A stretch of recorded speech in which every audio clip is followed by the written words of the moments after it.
Buenos días, mi nombre es Catalina Restrepo Pérez. Soy estudiante de enfermería en el segundo semestre de la Universidad de Caldas y hoy les voy a hablar un poco acerca de agua y de enzimas. Primero que todo, pues vamos a iniciar con agua, donde vamos a hablar un poco de las generalidades, hablar de la estructura que posee el agua. Vamos a hablar acerca de las características que poseen, hablaremos de por qué se considera el disolvente universal y cuáles son las características que hacen una molécula disolvente, que las hacen disolvente o no en agua. Aparte de esto, vamos a hablar de la importancia que tiene el agua en la fusión del ósmosis. Y por último, vamos a hablar acerca de la concentración de potasio y la concentración de sodio que se tiene en el cuerpo para poder iniciar a hablar del sistema renina-angiotensina-aldosterosa, en donde se van a recobrar estas concentraciones. Bueno, entonces primero tenemos que iniciar por las generalidades. Como bien sabemos, nuestra tierra, nuestro ambiente, nuestro entorno posee mucha cantidad de agua. Tanto es así que el 71% de la superficie de la tierra es agua. De este 71%, como es muchísimo, el 70% se va a encontrar en lo que son hielo y nieve, mientras que el otro 30% se va a encontrar en forma líquida, súper contaminada, como lo son en los océanos, en los mares, en los ríos y demás. De este 30% que se encuentra en estado líquido, vamos a encontrar que solo el 2,5% es agua dulce, es decir, de nuestro consumo. Claramente necesita unos tratamientos y más como está tan contaminado.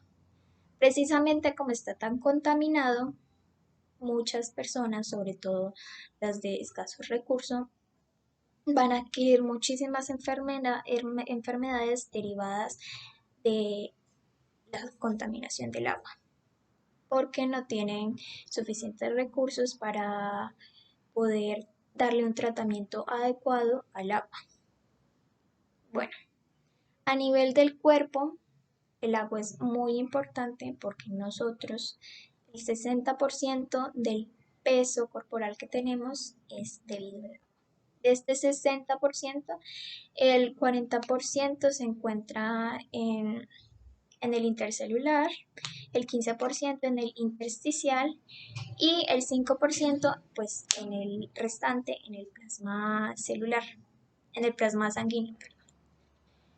Tenemos que resaltar también que es muy importante el agua, ya que la mayoría de todas las reacciones químicas que se desarrollan en la célula se hacen mediante medios acuosos.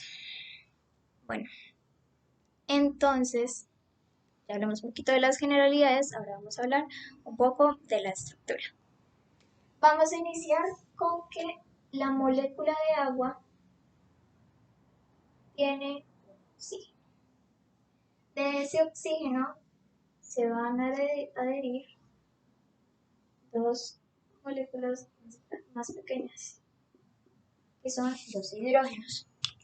La carga que van a poseer estos van a ser positiva los hidrógenos y el oxígeno va a tener dos cargas negativas.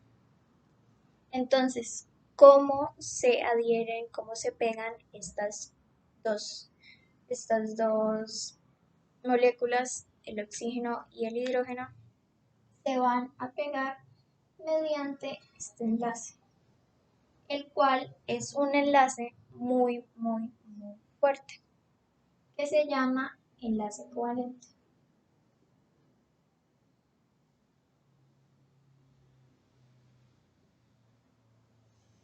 A diferencia de este enlace que es muy fuerte, vamos a tener, cuando otra molécula de agua se vaya a unir a esta molécula de agua, se va a unir mediante enlaces débiles,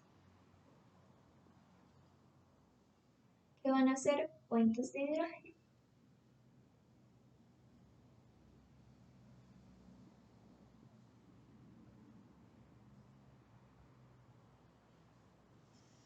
Estos puentes de hidrógeno son muy importantes, ya que más adelante vamos a hablar un poquito de cómo determinan pues, el estado del agua.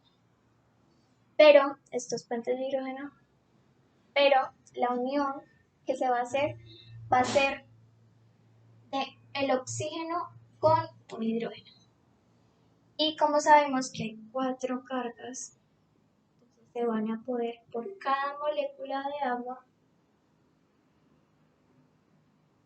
se van a poder adherir 4 moléculas de agua más. 2 mediante el oxígeno y 1 por cada hidrógeno que posee.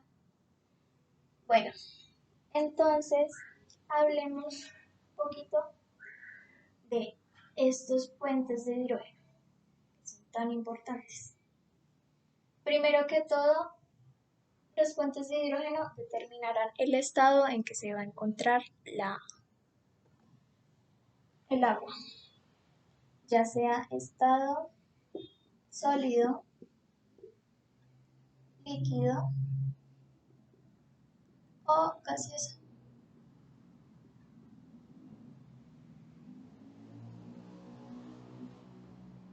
El estado habitual en el que nosotros estamos acostumbrados a verlo, pues es en el estado líquido. La temperatura pues ideal es de 36 grados, 37 grados. Pero en el estado sólido pasa que los puentes de hidrógeno van a volverse más duros. No se van a poder, no se van a poder separar. Y precisamente hacen que sea, que estén de esa forma como si fuera pues más compacto. Pero aquí lo que pasa es que pierde densidad.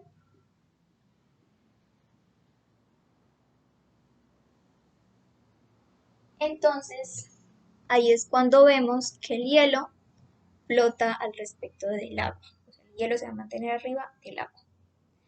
En esto podemos ver que muchos ambientes que son muy fríos, los lagos y los cuerpos de agua van a tener una capa arriba de hielo. Y en la parte de abajo de esta va a seguir siendo agua en estado líquido, la cual va a permitir que todavía hayan peces y haya vida debajo de esta agua. Esto es debido a que el hielo sirve como aislante térmico.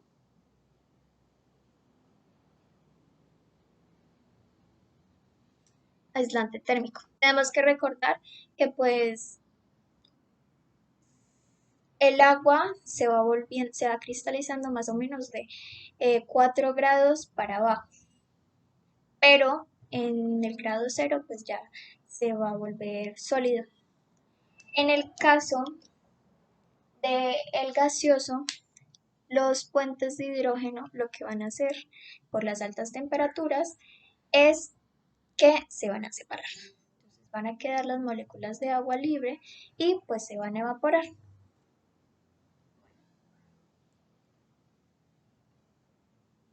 Entonces, ya hablamos un poquito de las generalidades del agua y la estructura. Ahora hablaremos un poco pues de las características.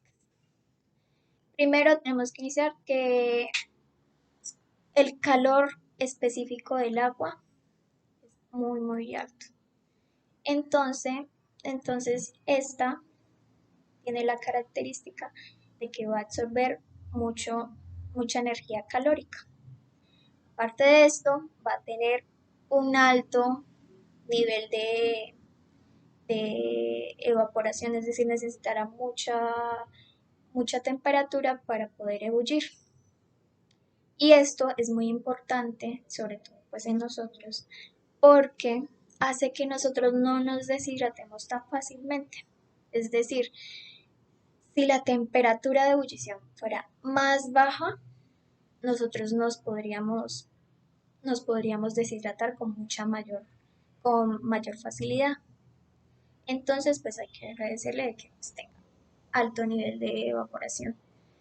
Aparte de esto, vamos a hablar también de la característica que posee de la tensión superficial, la cual se caracteriza como, como, es como si fuera una película, por así decirlo, del agua, en donde hay basiliscos y hay insectos en donde se puede posar en ella sin que se hunda.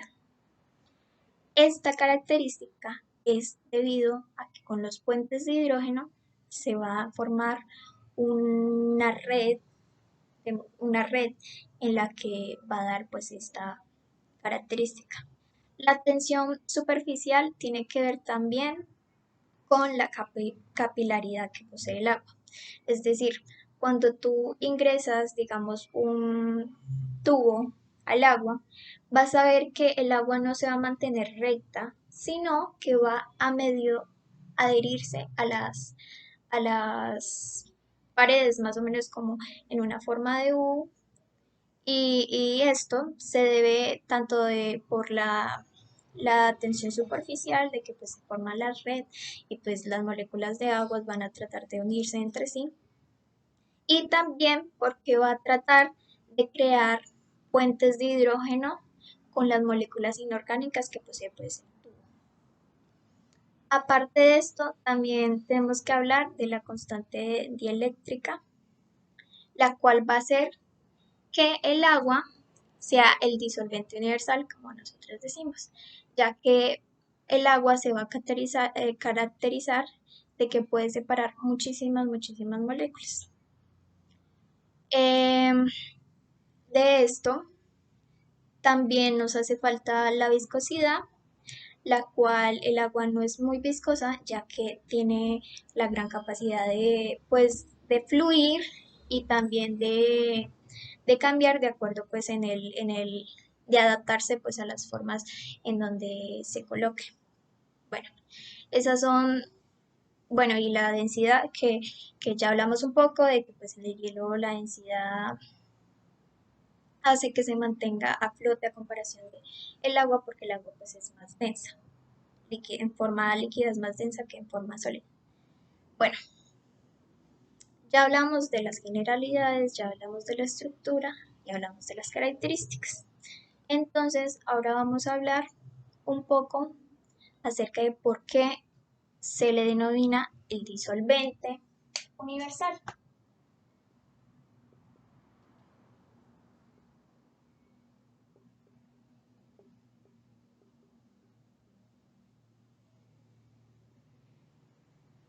Es el disolvente universal porque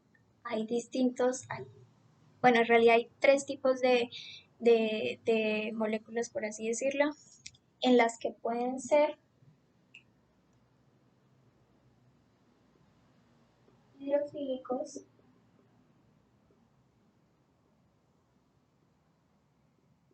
hidrofóbicos y anfipáticos.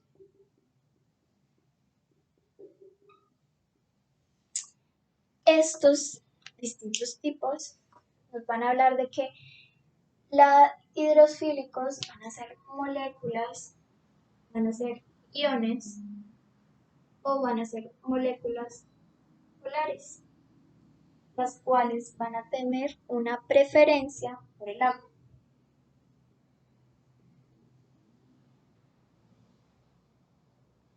Mientras que los hidrofóbicos son lo contrario, son moléculas no polares, en donde no van a tener preferencia por el agua. Y aquí es cuando vamos a hablar de las anfipáticas. Las anfipáticas son iones no polares. Esto quiere decir que poseen ambas. Es decir, una parte va a ser hidrofílica y otra parte va a ser hidrofóbica. El mayor ejemplo que se hace son en las capas eh, lipídicas, las capas lipídicas, perdón, en donde vamos a ver los lípidos poseen una cabeza y una cola, en donde la cabeza va a ser hidrofílica y la cola va a ser hidrofóbica.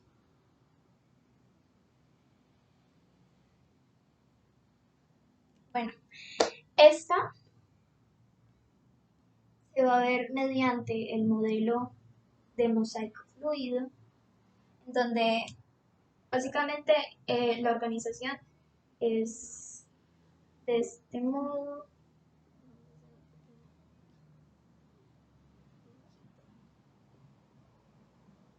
Y estas capas van a cómo es a dividir el medio extracelular del medio intracelular,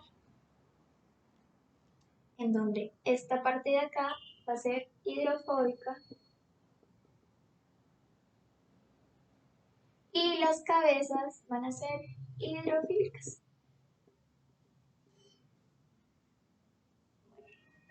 Ese es el principal pues, ejemplo.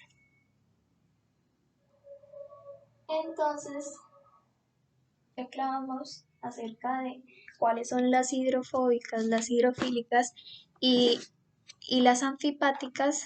Ahora vamos a hablar un poco de cuál es la función tan importante que tiene el agua en la ósmosis.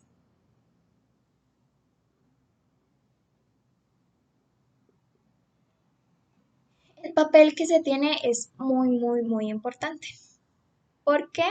Porque la ósmosis es la relación de concentración que se tiene en el medio acuoso extracelular con el intracelular.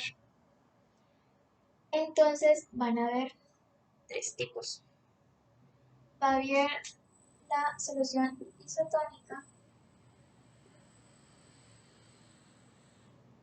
va a haber la solución hipotónica y va a haber la solución hipertónica, en donde se va a caracterizar que la isotónica va a tener iguales niveles de concentración, por lo cual las células se van a mantener en estado normal. Mientras que la hipotónica va a ser que va a tener una concentración menor en el medio acuoso, por lo cual se va a ver la célula va a empezar a entrar y entrar y entrar líquido, hasta el momento en donde la célula explota. Este proceso se llama lisis. Y por último, en la hipertónica, la célula se caracteriza porque el medio acuoso va a tener mucha más concentración que dentro de la célula. Entonces la célula lo que va a hacer es como volverse como una uva pasa, o sea, va a botar todo ese líquido que tiene adentro. Y esto, como se encuentra la célula, se va a llamar crenación.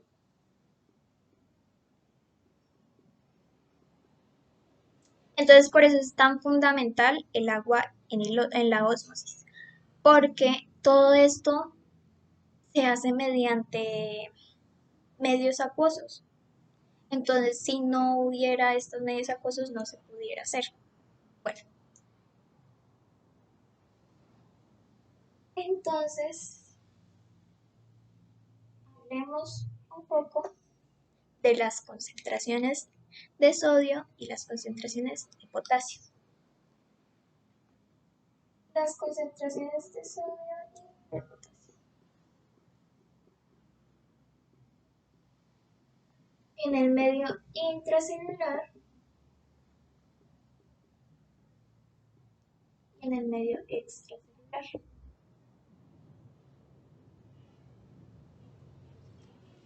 En el medio intracelular, el sodio se va a ver con niveles menores. Va a tener 10 milimoles.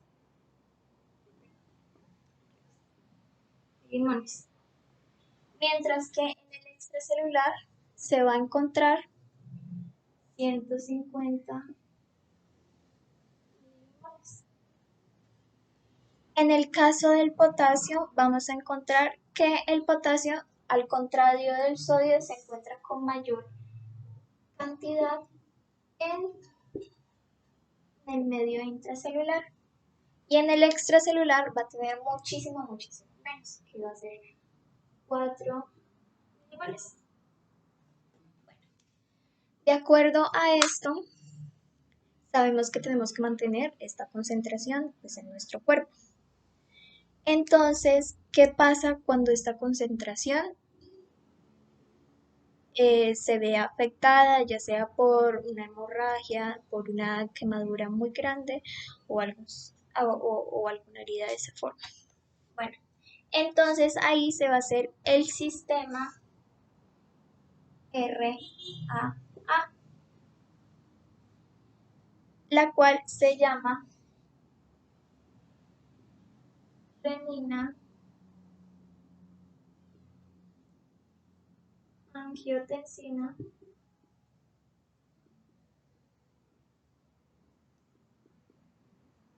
aldosterona, en donde vamos a iniciar en el riñón, en el hígado.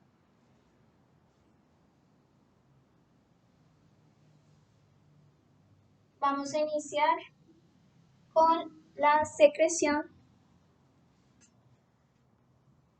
de la renina, la cual próximamente se va a convertir, va a dar lugar a la prorenina,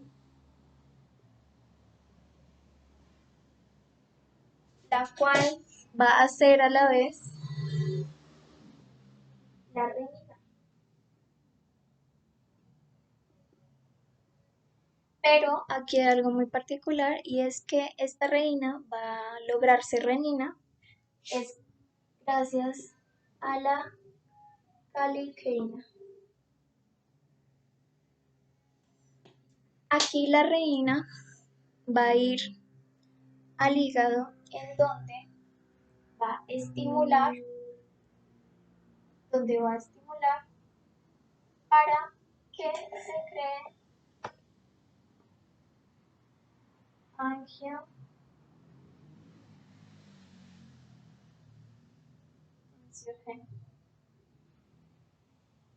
para que se cree angiotensiógeno, la cual a la vez va a dar angiotensina 1.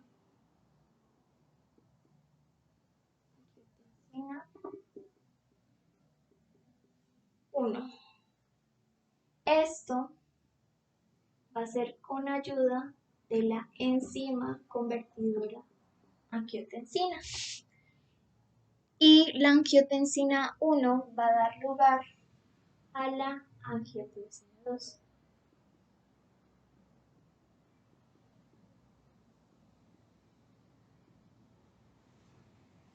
La cual se va a encargar de ir a la corteza suprarrenal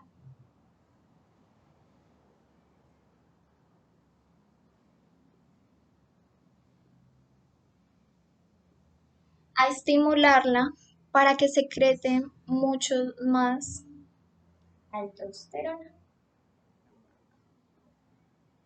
Para que se secrete mucho más aldosterona.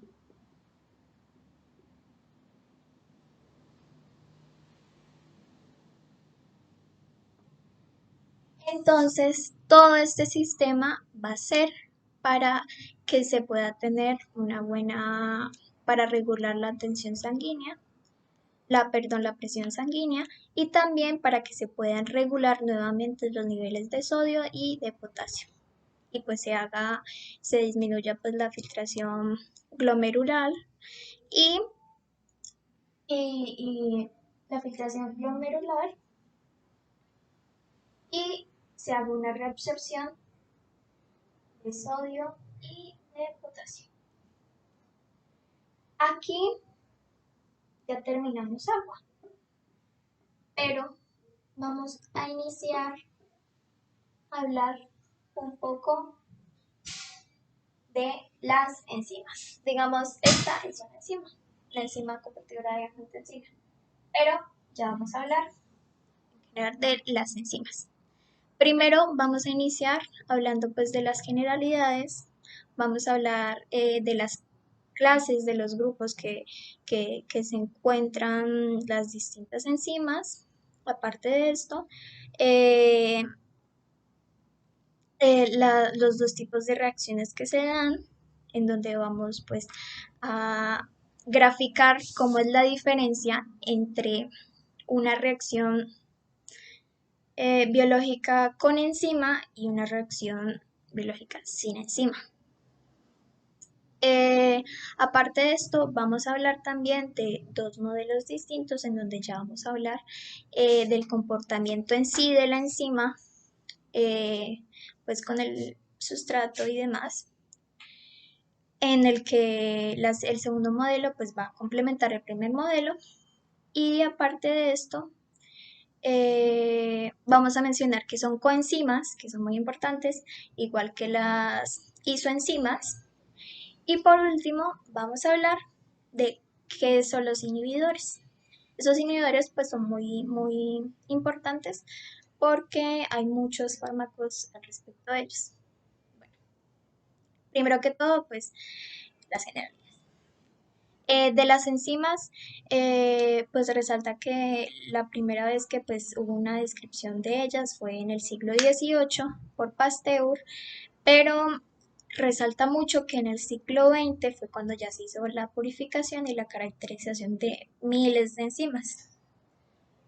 Miles porque hay una gran cantidad de enzimas. Esto debido a que el 25% de los genes humanos se dedican pues a codificar enzimas. Por eso es que hay miles y miles. Precisamente por eso, como les mencionaba, es que se crean muchísimos fármacos para que se pueda inhibir el comportamiento pues se puede inhibir la enzima y esto es porque en cada vía metabólica al menos va a haber una enzima. Entonces es muy esencial que pues, se tengan distintos fármacos pues para las distintas vías metabólicas. Las enzimas, la característica de ellas es que catalizan reacciones biológicas. La mayoría de ellas son proteicas, pero no todas, ya que pues hay unas que se llaman ribosimas, que pues no son a base proteica.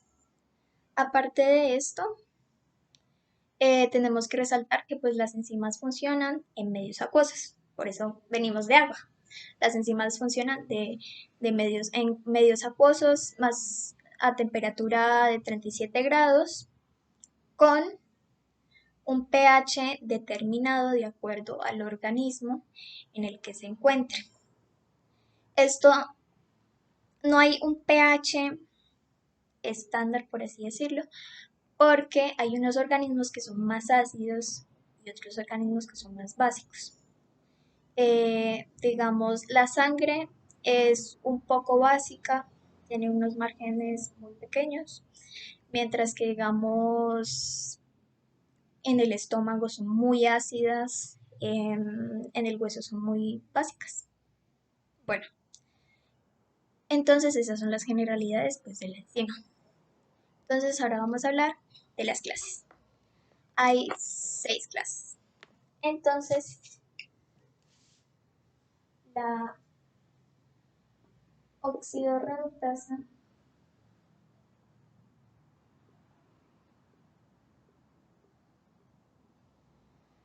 la transferasa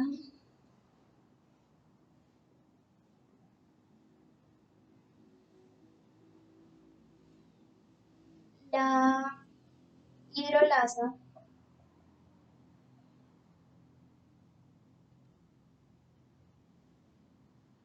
la liasa, la isomerasa y por último la ligasa. Esos son como los tres grupos que se tienen. Entonces, la oxidorreductasa se va a encargar de las reacciones de oxidorreducción. La transferasa se va a encargar de la transferencia de grupos.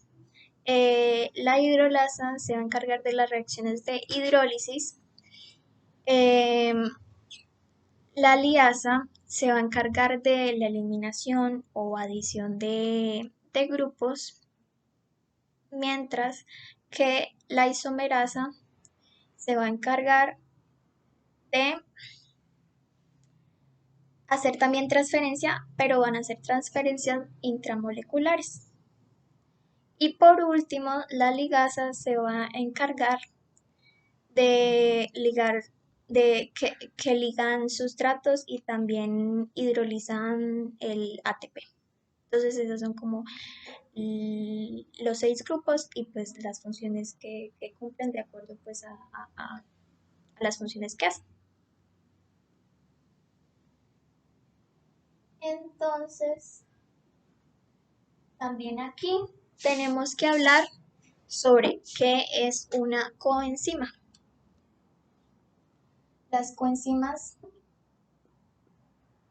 son muy importantes porque son grupos prostéticos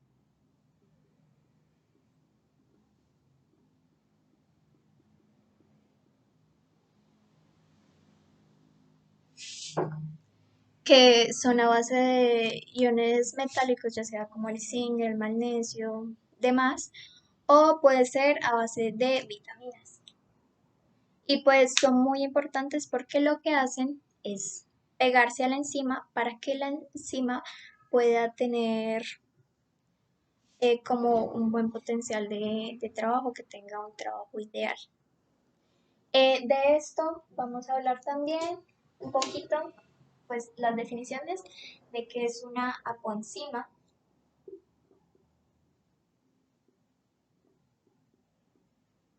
y qué es una holoenzima.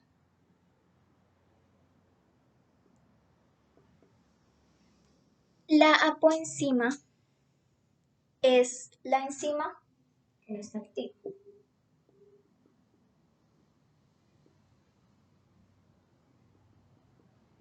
Es decir, solo la parte proteica. Mientras que la holoenzima va a ser la adición de la apoenzima, se le va a añadir la coenzima.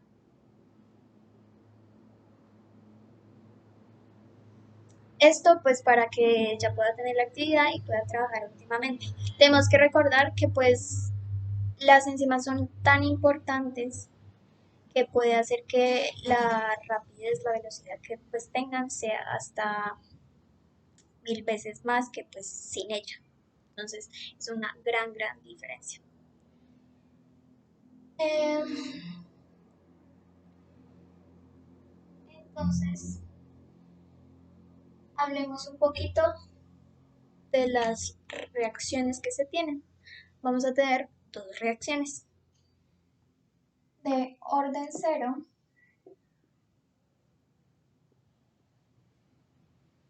y de primer orden. Las reacciones de orden cero se van a caracterizar porque la rapidez va a ser importante. Mientras que la primer orden va a caracterizarse porque la rapidez va a depender de la concentración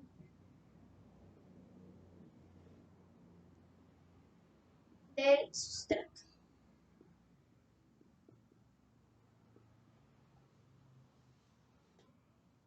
Entonces, aquí vamos a ya a describir más o menos pues cómo es paso a paso, cómo funciona la enzima. La enzima al inicio va a entrar para trabajar con el sustrato. De esto se van a combinar la enzima y el sustrato para poder formar un producto y aparte de eso tiene la característica de que cuando ya tiene el producto, la enzima va a volver a su estado inicial. O sea, al final de este proceso vamos a tener la proteína, el producto y vamos a tener la enzima la cual usamos inicialmente. De esto vamos a resaltar que este estado de combinación tiene un alto nivel energético. ¿Y esto por qué? Porque ya vamos a entrar al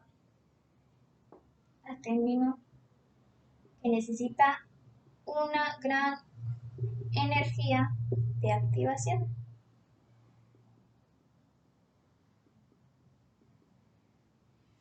¿Y en qué consiste esta energía? Básicamente, la energía de activación, vamos a hacer una grafiquita para que sea más fácil. Aquí nos van a poner el comportamiento para llegar al producto. Esto va a ser sin enzima. Y nos van a decir que sin enzima se va a necesitar un alto nivel de energía de activación para poder llegar al producto. Aquí estamos hablando pues de sustrato y para llegar al producto. Mientras que cuando usamos una enzima, va a cambiar. Entonces con enzima se va a necesitar menos energía de activación y vamos a llegar más rápido al producto.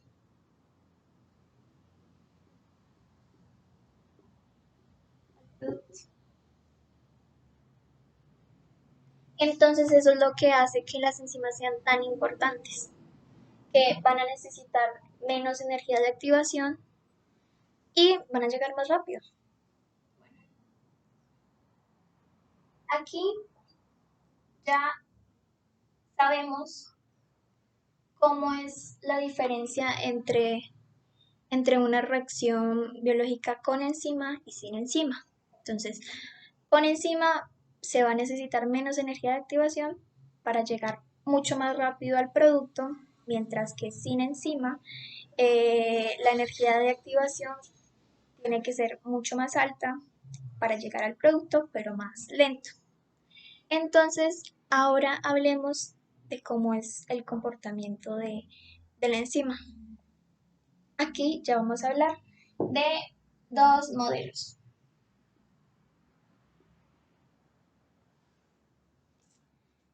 El primer modelo que vamos a hablar es de Michaelis-Menten, el cual nos va a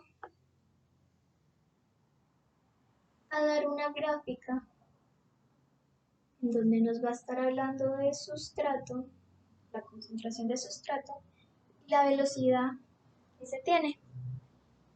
Y esta nos va a decir que el comportamiento de la enzima es de este modo. Y él nos va a hablar aquí acerca de la velocidad máxima, la cual se va a alcanzar y nos va a introducir una constante. Esta constante va a ser Km, en donde se tiene, para hallar la Km, se tiene que hallar la mitad de la velocidad máxima, se señala y Km va a ser la concentración de sustrato que se encuentra a esa mitad de velocidad máxima. Entonces, en este modelo hay un pequeño problema, pues por lo cual luego se hace otro modelo complementario. El problema aquí es que sabemos que va a llegar a una velocidad máxima, pero no sabemos en qué punto exacto es esto. Entonces, por eso mismo no podemos calcular exactamente en qué punto es que la Km debe estar, porque necesitamos la mitad de la velocidad máxima. Entonces, este modelo fue inexacto, volvió inexacto. Entonces, este modelo se basó mediante la función, esta función.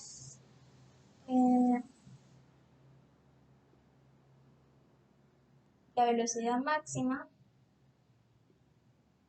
por el sustrato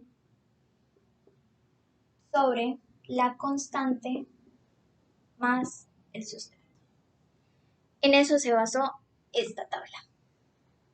Pero entonces, como sabemos que ya es inexacto este modelo, entra el modelo Lime-Weather-Buck,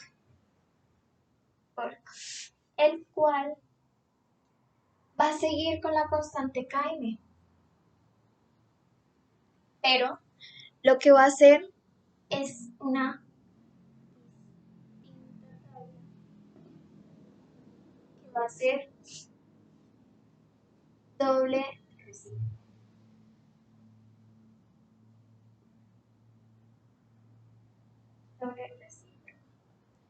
En donde nos va a señalar ya específicamente, donde ya va a ser lineal. Y nos va a mostrar cómo hallar la velocidad máxima y cómo hallar exactamente el valor de Km, de la constante. Esto se basa mediante la función y es igual a por b, por x más b. Esto se va a traducir pues a la función, la cual va a ser 1 sobre velocidad inicial es igual a km sobre velocidad máxima. Ay, perdón. Sí. Km sobre, ya va, es que hay muy poquito espacio. En donde nos va a hablar de que la velocidad inicial va a ser la velocidad,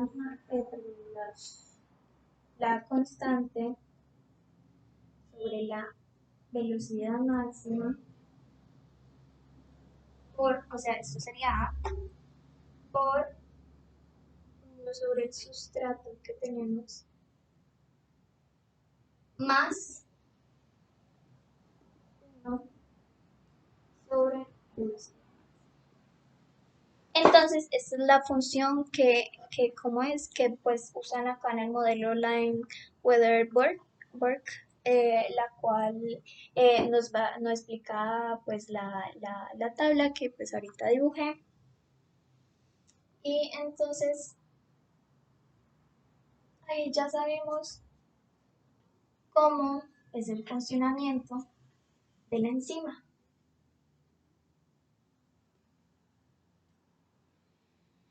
Del funcionamiento de la enzima es muy importante y también hay dos factores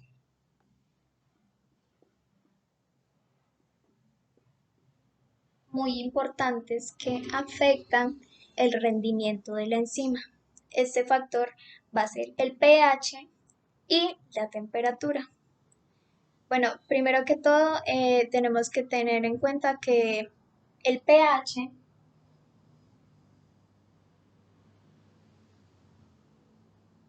pues puede ser muy ácido o pues muy básico. Y aquí perdón, el pH lo que nos va a mostrar es la potencial,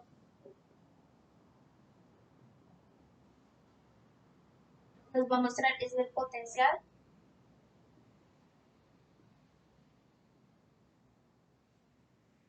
el potencial, el potencial que posee al respecto de pues, la acidez. Entonces, eh, se van a ver eh, la hidroxílisis, perdón, la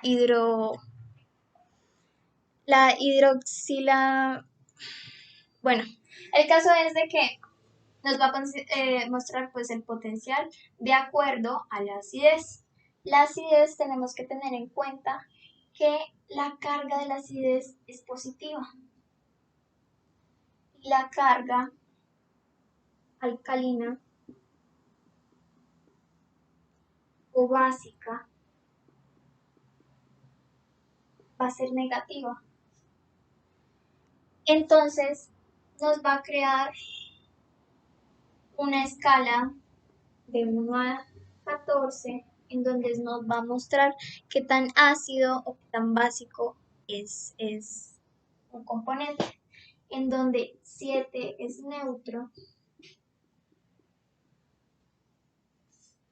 donde mayor a 7 es alcalino, es básico, y menor a 7 ácido.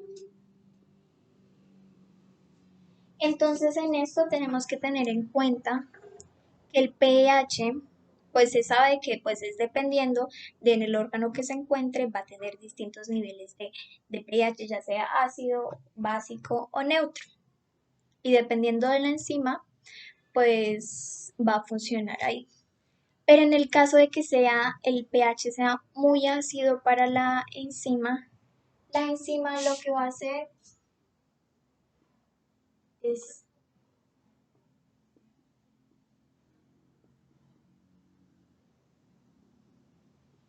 es desnaturalizarse. Entonces aquí pierde la, o sea, ya no nos va a servir. El segundo factor que, que influye mucho en el comportamiento pues, de una enzima, de que tenga un óptimo trabajo, va a ser la temperatura.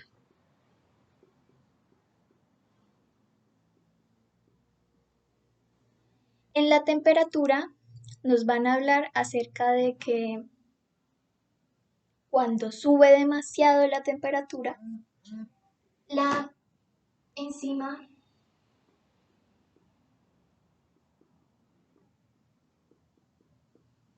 se va a desnaturalizar igualmente que como en el pH cuando el pH pues, es muy ácido y pues pierde la actividad. Pero tenemos ciertos niveles en donde es tolerable y no tolerable la temperatura. La temperatura es tolerable subirla, bueno, sabemos que lo ideal son 37 grados, pero la temperatura, la enzima puede tolerar que se le suba un poquito la temperatura, pero ¿qué no puede tolerar la enzima? La enzima no puede tolerar que se le baje la temperatura. Eso no lo va a tolerar. Sí tolera que la temperatura suba un poquito y siga trabajando de manera óptima, pero no que se la baje. Entonces, esos son los dos factores los cuales son muy importantes para que pues tengan un trabajo óptimo las enzimas. Hablamos pues de las coenzimas. Ahora vamos a hablar un poquito, vamos a dar un poquito de las isoenzimas. Un poquito de las isoenzimas, las cuales son enzimas que hacen, que catalizan la misma reacción, sino que tienen distinta cinética enzimática.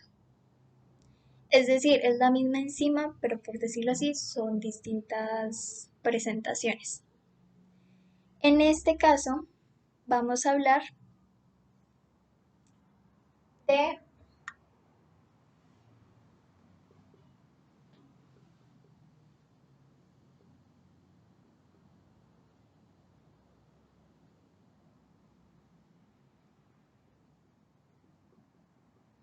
la creatinfosfoquinasa, la cual va a tener presentaciones.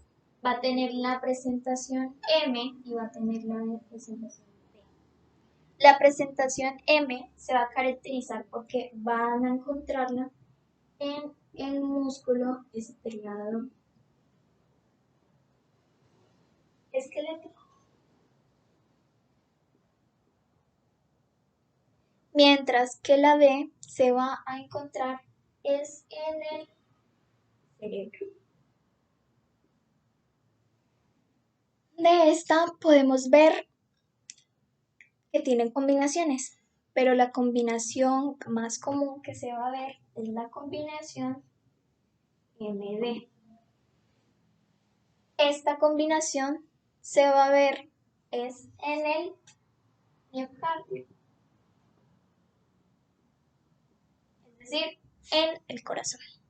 Entonces, pues esto es una isoenzima, la cual es la misma enzima, solo que por decirlo así tiene distinta presentación y pues tiene distinta cinética enzimática y pues se puede combinar. Y por último, vamos a hablar de los inhibidores. Como les había dicho al inicio de la presentación, hay muchas enzimas, hay miles de enzimas, porque el 25% de los genes humanos se dedican a codificarlas. Entonces, en cada vía metabólica va a haber al menos una enzima. La industria farmacológica lo que hizo fue crear, o sea, usar los inhibidores para crear fármacos. Entonces, ya sabemos cómo funciona, ya sabemos cuál es la diferencia entre una reacción con enzima o con sin enzima, sabemos qué es una enzima, sabemos qué clases de enzimas hay, sabemos cuáles son los factores que influyen, cuáles son los modelos en los que explican el comportamiento de la enzima, dependiendo pues de la concentración del sustrato. Entonces, vamos a hablar ahora cómo se inhiben las enzimas. Para eso,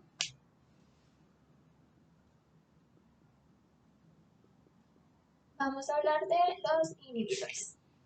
Van a haber dos clases de inhibidores.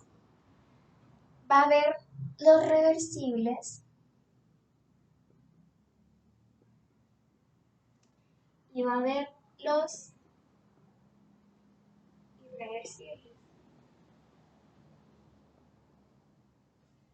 Primero iniciemos con los reversibles. Los inhibidores reversibles tienen la característica de que la unión que se tiene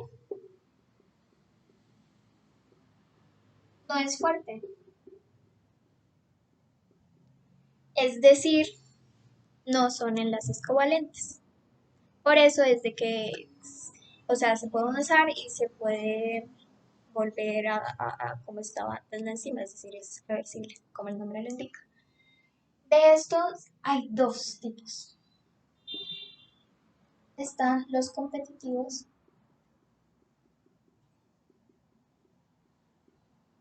y están los no competitivos.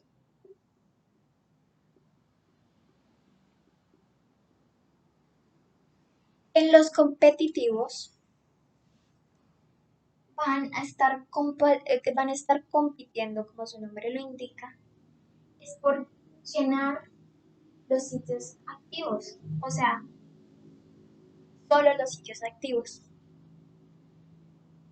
La, el inhibidor competitivo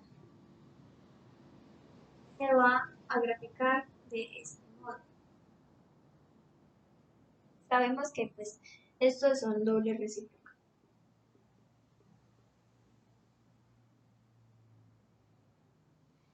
La cual nos va a mostrar cómo es el comportamiento con enzimas o sin enzimas, perdón, se fue la luz.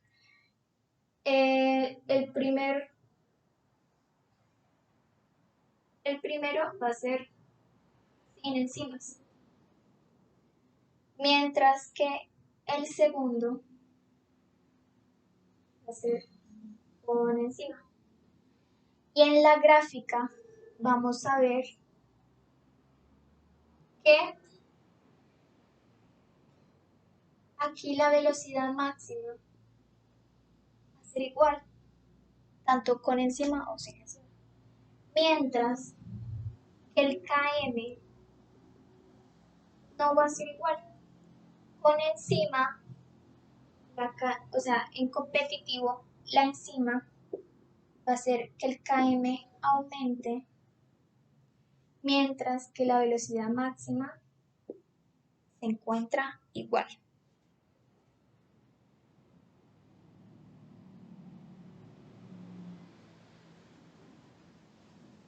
Entonces, sabemos que con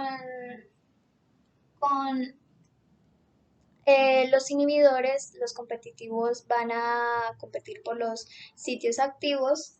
En el caso de los no competitivos, van a ir por todos los sitios que no sean activos. Y se explica mediante esta gráfica. Igualmente es doble recíproca, en donde ambas van a iniciar, van a tener el mismo Km.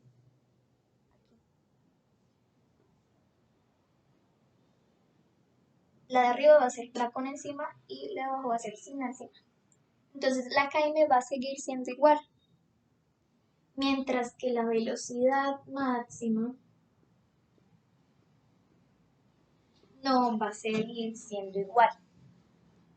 Es decir, la competitiva, la Km, se va a mantener igual, pero la velocidad máxima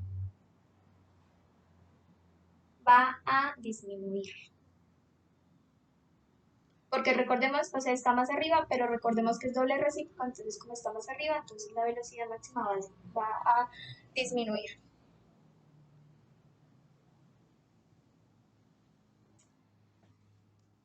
Bueno, entonces ya explicamos cuáles son los reversibles, que son competitivos y no competitivos.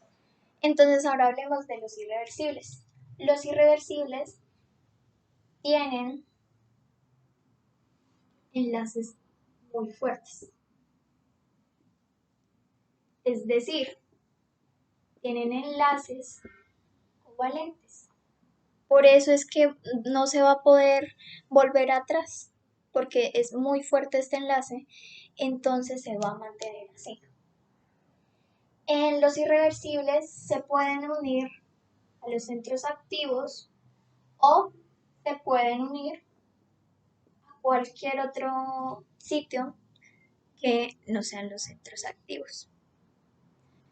Entonces, pues aquí ya terminamos de hablar acerca de las enzimas, donde pues hablamos de las generalidades de la enzima, hablamos de las clases, hablamos de cuál es el comportamiento de las enzimas mediante pues las reacciones, que pues son dos tipos de reacciones. Hablamos acerca de qué es una coenzima, hablamos qué es una isoenzima.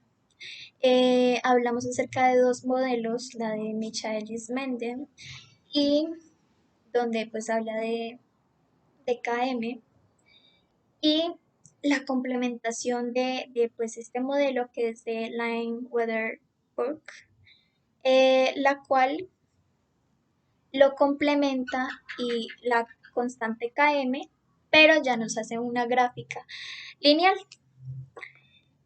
explicándonos pues el comportamiento de la enzima. Entonces, resaltar que las enzimas son muy necesarias porque disminuye muchísimo, o sea, la rapidez, la velocidad que se tiene para llegar al producto es mucho menor de la que es mucho más factible de lo que en realidad es sin una enzima. Entonces, por eso es tan importante pues, para nuestro mecanismo. Espero hayan entendido conmigo, tengan un buen día, hasta luego.